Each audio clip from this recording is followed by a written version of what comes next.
Hi hello ನಮಸ್ಕಾರ ಸ್ನೇಹಿತರೆ. ಇಲ್ಲಿ ಸಾವು ಬದುಕಿನ ನಡುವೆ ರಾಮಾಚಾರಿ ಹೋರಾಟ ಮಾಡ್ತಿದೆ. ಸಾವು ಬದುಕಿನ ನಡುವೆ ಹೋರಾಟ ಮಾಡ್ತಿರೋ ಚಾರಿನ ಕಾಪಾಡಬೇಕು ಅಂತ ಚಾರು ಒಂದು ದೊಡ್ಡ ರಿಸ್ಕನ್ನೇ ತಗೋತದಾಳ.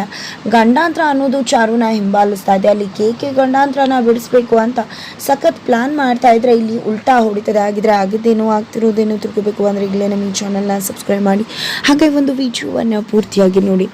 ಇಲ್ಲಿ ಚಾರು ತನ್ನ ಗಂಡನ ಬ್ರೈನ್ನ ಆಕ್ಟಿವ್ ಆಗಿರಿಸಬೇಕು ಅಂತ ಸಾಕಷ್ಟು ರೀತಿಯ ತನ್ನ ಜೀವನದಲ್ಲಿ ರಾಮಾಚಾರಿ ಜೀವನದಲ್ಲಿ ನಡೆದಿರ್ತಕ್ಕಂಥ ಸಾಕಷ್ಟು ಘಟನೆಗಳನ್ನ ಹೇಳ್ತಿದ್ದಾಳೆ. ಜೊತೆಗೆ ಒಂದು ಸುಳ್ಳನ್ನು ಕೂಡ ಒಪ್ಕೋತಾಳೆ. ತಾನು ಯಾವ ರೀತಿ ಸುಳ್ಳು ಹೇಳಿ ರಾಮಾಚಾರಿನ ಮದುವೆ ಆಗಿದ್ದು ಅಂತ ಇದು ಖಂಡಿತವಾಗಿ ರಾಮಾಚಾರಿ ಕಿವಿಗೆ ಸೇರಿರುತ್ತೆ. ಜೊತೆಗೆ ಇಲ್ಲಿ ಗುರುಗಳು ಕೂಡ ಹೇಳ್ತಿದ್ದಾರೆ, ನೋಡಮ್ಮ, ನಾನು ನಿನ್ನ ಗಂಡನ ಪ್ರಾಣನ ಖಂಡಿತವಾಗಿ ಉಳಿಸ್ತೀನಿ, ಇಲ್ಲ ಅಂತ ಹೇಳುವುದಿಲ್ಲ. ಆದರೆ ಅವನ ಪ್ರಾಣ ಈಗಲೂ ಕೂಡ ತುಂಬ ಈಸಿ ಉಳಿಸೋದು ಅಲ್ಲ, ತುಂಬಾ ಕಾಠಿಣ್ಯವಾಗಿದೆ. ಹಾಗಾಗಿ ಒಂದು ಕಪಾಲಿ ಬೆಟ್ಟಕ್ಕೆ ಹೋಗಬೇಕು. ಅಲ್ಲಿ ಪ್ರತಿ ಅಮಾವಾಸ್ಯೆ ಎಂದು ಸಾಕಷ್ಟು ಎಣ್ಣೆಗಳನ್ನ ಬಿಟ್ಟು ಒಂದು ನಂದಾದೀಪವನ್ನು ಉರಿಸ್ತಾರೆ. ಆ ನಂದಾದೀಪವನ್ನು ನೀನು ತೊಗೊಂಡು ಬರಬೇಕಾಗತ್ತೆ. ಆ ನಂದಾದೀಪದ ಸಹಾಯದಿಂದ ರಾಮಾಚಾರಿ ಜೀವನ ಉಳಿಸೋದು ಸುಲಭವಾಗುತ್ತೆ ಅಂತ ಹೇಳ್ತಿದ್ದಾರೆ.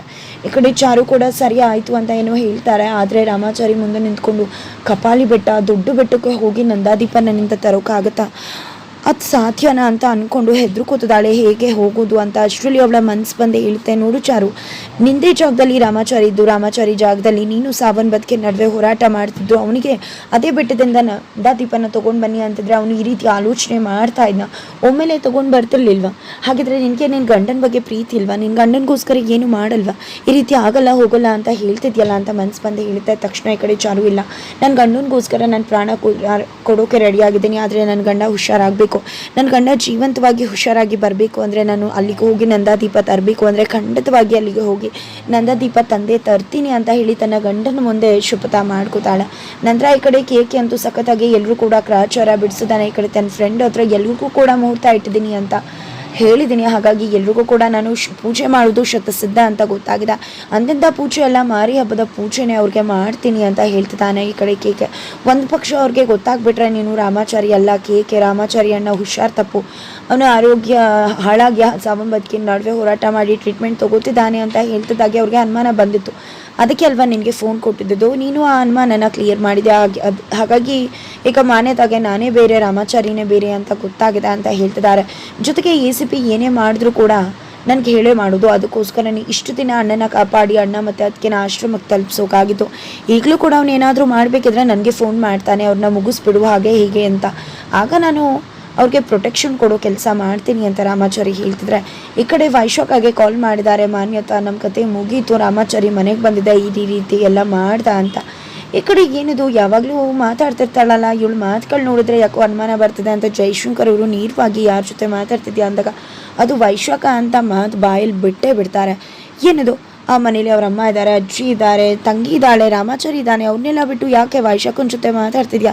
ಹಾಗಿದ್ರೆ ವೈಶಾಖನ ಜೊತೆ ಸೇರಿಕೊಂಡು ಏನಾದರೂ ಕಿತಾಪತಿ ಮಾಡ್ತಿದ್ಯಾ ಅಂದಾಗ, ಏನ್ರಿ ನನ್ನ ಮಗಳು ಮಾತಾಡ್ತಿಲ್ಲ, ಅವಳ ಜೊತೆ ವಿಚಾರಿಸ್ಕೊಳ್ಳೋಕೆ ಅಂತ ಅವಳು ಕಾಲ್ ಮಾಡಿ ವಿಚಾರಿಸ್ಕೊತಿದ್ದೇನೆ ಅಷ್ಟೇ ಹೊರತಾಗಿ ಅದರಿಂದ ಏನೂ ಇಲ್ಲ ಅಂತಾರೆ.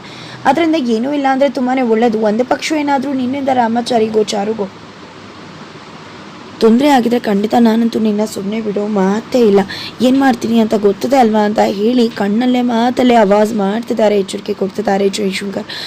ನಂತರ ಈ ಕಡೆ ಮಾನ್ಯತವ್ರು ಹೋಗಿದೆ, ಏನಪ್ಪ ಅದು ಜಸ್ಟ್ ಅನುಮಾನ ಬಂದಿದ್ದಕ್ಕೆ ಈ ರೀತಿ ಡೋಸ್ ಕೊಡ್ತಿದ್ದಾನೆ. ಒಂದು ಪಕ್ಷ ನಾನು ನಿಜವಾಗ್ಲೂ ನನ್ನ ಮಗಳು ಜೀವನದಲ್ಲಿ ಆಟ ಆಡಿ ರಾಮಾಚಾರಿ ಈ ರೀತಿ ಸತ್ತು ಹೋಗ್ತಿದ್ದ ಅನ್ನೋದೇನಾದ್ರು ಗೊತ್ತಾದರೆ ಖಂಡಿತ ಅವನು ನನ್ನ ಉಳಿಸೋದೇ ಇಲ್ಲ, ಏನು ಮಾಡ್ತಾನೋ ಜೈ ಅನ್ನೋದು ಗೊತ್ತೇ ಇಲ್ಲ ಅಂತ ಹೇಳ್ತಿದ್ದಾರೆ.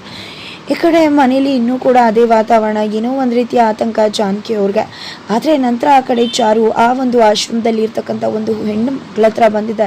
ಕಪಾಲಿ ಆಶ್ರಮಕ್ಕೆ ಹೋಗೋದು ಹೇಗೆ ಅಂತ ಕೇಳ್ತಿದ್ದಾಳೆ. ಇನ್ನು ಕಪಾಲಿ ಆಶ್ರಮಕ್ಕೆ ಹೋಗ್ಬೇಕಾ? ಆಶ್ರಮ ಎಂಥ ಆಶ್ರಮ ಅಂತ ಗೊತ್ತಾ? ಆಶ್ರಮದಿಂದ ಬರೋದೇ ಅಪರೂಪ, ಯಾರೂ ಕೂಡ ಆ ಬೆಟ್ಟಕ್ಕೆ ಹೋದವರು ತಿರುಗಿ ಬರುವುದಿಲ್ಲ, ಅಂಥ ಕಾಠಿಣ್ಯವಾದಂತಹ ಬೆಟ್ಟ ಅದು. ಏನಾದರೂ ಒಂದು ಪಕ್ಷ ಅಲ್ಲಿಂದ ಬಂದರೆ ಖಂಡಿತ ಅವರು ಅದೃಷ್ಟ ಮಾಡಿದ್ರು ಅಂತ ಹೇಳ್ತಿದ್ದಾರೆ. ಏನು ಮಾತಾಡ್ತಿದ್ರ ಅಷ್ಟೊಂದು ಅಂದಾಗ, ಹೌದು, ಅಷ್ಟೊಂದು ಕಷ್ಟವಾದಂತಹ ಬೆಟ್ಟ, ಅಲ್ಲಿ ತುಂಬ ನಿಗೂಢತೆ ಇದೆ, ಏನು ಅಂತಾನೆ ಗೊತ್ತಿಲ್ಲ. ಹಾಗಾಗಿ ಅಲ್ಲಿ ಹೋದವ್ರು ಯಾರು ಕೂಡ ವಾಪಸ್ ಬರುವುದಿಲ್ಲ. ನೀವು ಹೋಗ್ತಿದ್ರ ದಯವಿಟ್ಟು ಹೋಗಬೇಡಿ, ಅದು ಅಷ್ಟು ಈಸಿ ಆದಂಥ ಜಾಗ ಅಲ್ಲ ಅಂತ ಹೇಳ್ತಿದ್ದಾರೆ. ಆದರೂ ಕೂಡ ಇಲ್ಲಿ ಚಾರು ಆ ಜಾಗಕ್ಕೆ ಹೋಗಲೇಬೇಕಾಗಿದೆ. ಬಿಕಾಸ್ ಅವಳ ಗಂಡನ ಪ್ರಾಣ ಅಲ್ಲಿದೆ. ಹಾಗಾಗಿ ಆ ಒಂದು ನಂದಾದೀಪದಲ್ಲಿರ್ತಕ್ಕಂಥ ತನ್ನ ಗಂಡನ ಪ್ರಾಣನ ಅವಳು ಬದುಕಿಸ್ಕೋಬೇಕು ಅಂದರೆ ಅದು ಎಂಥದ್ದೇ ಬೆಟ್ಟ ಆಗಿದ್ದು, ಎಂಥದ್ದೇ ಅಪಾಯ ಇದ್ದರೂ ಕೂಡ ಅಲ್ಲಿಗೆ ಹೋಗಿ ನಂದಾದೀಪನ ತೊಗೊಂಡು ಬರಬೇಕು ಅಂತ ಡಿಸೈಡ್ ಮಾಡೇ ಬಿಡ್ತಾಳೆ. ಈ ಕಡೆ ತನ್ನ ಅಣ್ಣ ಅದಕ್ಕೆ ಯಾವ ರೀತಿ ಪ್ರೊಟೆಕ್ಷನ್ ಕೊಡಬೇಕು ಆ ರೀತಿ ನಾನು ಪ್ರೊಟೆಕ್ಷನ್ ಕೊಡ್ತೀನಿ ಅನ್ನೋ ಟೈಮ್ಗೆ ಬೇಂಡಿ ಅಣ್ಣ ಕೂಡ ಬರ್ತಾರೆ. ರಿಲೀಸ್ ಆಗಿ ರಾಮಾಚಾರಿಗೆ ಯಾರು ಪೊಲೀಸ್ ಸ್ಟೇಷನಲ್ಲಿ ಫ್ರೆಂಡ್ ಆಗಿದ್ರು ಅವ್ರು ಬಂದಿದ್ದೆ ಕೇಕೆನ ನೇರವಾಗಿ ಭೇಟಿ ಮಾಡ್ತಾರೆ. ಅವ್ರಿಗೆ ಕೇಕೆ ಯಾರು ಅಂತ ಗೊತ್ತದ. ನೋಡಪ್ಪ ನಿನ್ನ ಅಣ್ಣನ ಮೇಲೆ ಅವರು ಅಟ್ಯಾಕ್ ಮಾಡಿಸಿದ್ದಾರೆ, ಬೇಕು ಅಂತಲೇ ಅಟ್ಯಾಕ್ ಮಾಡಿಸಿದ್ದು, ನೀನು ನನಗೆ ಎಷ್ಟೆಲ್ಲ ತೊಂದರೆ ಕೊಟ್ಟರು ಗೊತ್ತಾ ಅವರೆಲ್ಲ ಅಂತ ಹೇಳ್ತಿದ್ರೆ. ಆಗ ತೊಂದರೆ ಕೊಟ್ಟಿರ್ಬೋದು, ಆದರೆ ಇನ್ನು ಮುಂದೆ ಯಾರೂ ಕೂಡ ನನ್ನ ಅಣ್ಣಂಗೆ ತೊಂದರೆ ಕೊಡೋಕ್ಕಾಗೋದಿಲ್ಲ, ಅವ್ನಿಗೆ ನಾನು ಕಾವಲಾಗಿರ್ತೀನಿ. ಆ ACP ಯಾರು ಏನೇ ಮಾಡಿದ್ರು ಕೂಡ ಅವರ ಮೂಳೆ ಮುರಿತೀನಿ ಹೊರತು ನಾನು ನನಗೆ ಯಾವುದೇ ರೀತಿ ತೊಂದರೆ ಮಾಡೋದಕ್ಕೆ ನಾನು ಬಿಡುವುದಿಲ್ಲ. ನಾನು ಒಳ್ಳೆಯವ್ರಿಗೆ ನಾರಾಯಣಾಚಾರ್ಯ ಮಗ ಕೃಷ್ಣನೇ ಆಗಿರ್ಬೋದು, ಆದರೆ ಕೆಟ್ಟವ್ರಿಗೆ ಈ ಕೇಕೆನೇ ಅಂತ ಹೇಳ್ತಿದ್ದಾರೆ. ನಂತರ ಈ ಕಡೆ ಚಾರು ಹೊರಡೋಕ್ಕೂ ಮುನ್ನ ದೇವಿ ಹತ್ರ ಮುಂದೆ ನಿಂತು ನಿನ್ನ ಹತ್ರ ಬೇಡ್ಕೊಂಡಿದ್ದೆ, ಅವತ್ತು ನನ್ನ ಗಂಡ ನನ್ನ ಮದುವೆ ಆಗಬೇಕು ಅನ್ನೋ ಕಾರಣಕ್ಕೆ. ಅವತ್ತು ನೀನು ನನ್ನ ಮದುವೆ ಮಾಡಿಸ್ದೆ, ಆದರೆ ಇವತ್ತು ನನ್ನ ಗಂಡನ ಪ್ರಾಣ ಉಳಿಬೇಕು ನನ್ನ ಹತ್ರ ಕೇಳ್ಕೊತಿದ್ದೀನಿ. ನನ್ನ ಗಂಡ ಇಲ್ಲದೆ ನನಗೆ ಏನೇನೂ ಅಲ್ಲ, ನನ್ನ ಗಂಡ ಇಲ್ಲದೆ ಬದುಕೋಕ್ಕೂ ನನ್ನಿಂದ ಸಾಧ್ಯ ಇಲ್ಲ. ಅವನ ಪ್ರಾಣ ಉಳಿಸೋಕೆ ಕಪಾಲಿ ಬೆಟ್ಟಕ್ಕೆ ಹೋಗ್ತಿದ್ದೀನಿ, ನೀನೇ ನನಗೆ ಶ್ರೀರಕ್ಷೆಯಾಗಿರಬೇಕು ಅಂತ ಕೇಳ್ಕೊತಾಳೆ. ಫೈನಲಿ ಕಪಾಲಿ ಬೆಟ್ಟಕ್ಕೆ ಬಂದೇ ಬಿಡ್ತಾಳೆ. ಈ ಕಡೆ ಕಗ್ಗತ್ತಲು ಅಮಾವಾಸ್ಯೆ ದಿನ ಈ ಕಡೆ ಟಾರ್ಚ್ ಇಟ್ಕೊಂಡು ಬರ್ತಿದ್ರೆ ಅಲ್ಲಿ ಒಂದು 3-4 ಜನ ಒಳ್ಳೆ ರಾಕ್ಷಸರ ಥರ ಇದ್ದಾರೆ. ಕಾಡು ವೇಷು ಥರ ಹಾಕೊಂಡು ಮುಖಕ್ಕೆಲ್ಲ ಬಣ್ಣ ಬಳ್ಕೊಂಡು ಒಂಥರ ಸೌಂಡ್ ಮಾಡ್ತಿದ್ದಾರೆ. ಒಬ್ರೊಬ್ರಿಗೂ ಸೌಂಡ್ ಮಾಡ್ತಾ ಒಬ್ಬೊಬ್ರನ್ನ ಎಚ್ಚರಿಸ್ತಿದ್ದಾರೆ. ಈ ಎಚ್ಚರಿಕೆ ಆ ಒಂದು ದೇವಿ ಮುಂದೆ ಕೂತಿರೋ ದೊಡ್ಡ ಮಾಟ ಮಂತ್ರಿಗೆ ಕೇಳಿಸಿ ಕೇಕೆ ಹಾಕೊಂಡು ನಗ್ತಿದ್ದಾರೆ. ಹಾಗಿದ್ರೆ ನರಬಲಿ ಕೊಡೋಕೆ ಮುಂದಾಗ್ತಿದ್ದಾರೆ. ಬಂದೇ ಬಿಡ್ತು ಅಂತ ಖುಷಿ ಪಡ್ತಿದ್ದಾರೆ. ಈ ಕಡೆ ಕಾಳಿ ದೇವಿಯ ಮುಂದೆ ಒಬ್ಬ ಮಾಟುಗಾತ ಇದ್ದಾನೆ, ಆತ ಕೇಕೆ ಹಾಕಿ ಖುಷಿ ಪಡ್ತಿದ್ದಾನೆ. ಇದೆಲ್ಲವೂ ಕೂಡ ಕಿರಿಸ್ತಿರೋದು ಒಬ್ಬೊಬ್ಬರಿಗೆ ಕೊಡ್ತಿರ್ತಕ್ಕಂಥ ಸೂಚನೆ ಆಗ್ತದೆ. ಇದನ್ನೆಲ್ಲ ನೋಡಿದೆ ಚಾರು ಭಯ ಬೀಳ್ತಿದ್ದಾಳೆ. ಹಾಗಿದ್ರೆ ಅಲ್ಲಿ ಚಾರುನ ಕಾಪಾಡೋಕೆ ಬರೋದು ಯಾರು? ಚಾರುನ ದೇವಿನೇ ಕಾಪಾಡ್ತಾರ ಅಥವಾ ಕೇಕೆ ಮುಖಾಂತರ ದೇವರು ಚಾರುನ ಕಾಪಾಡ್ತಾರೆ? ಏನಾಗುತ್ತೆ ತಿಳ್ಕೊಬೇಕು ಅಂದರೆ ಮುಂದಿನ ವೀಡಿಯೋಗೋಸ್ಕರ ವೇಟ್ ಮಾಡೋದನ್ನು ಮರಿಬೇಡಿ.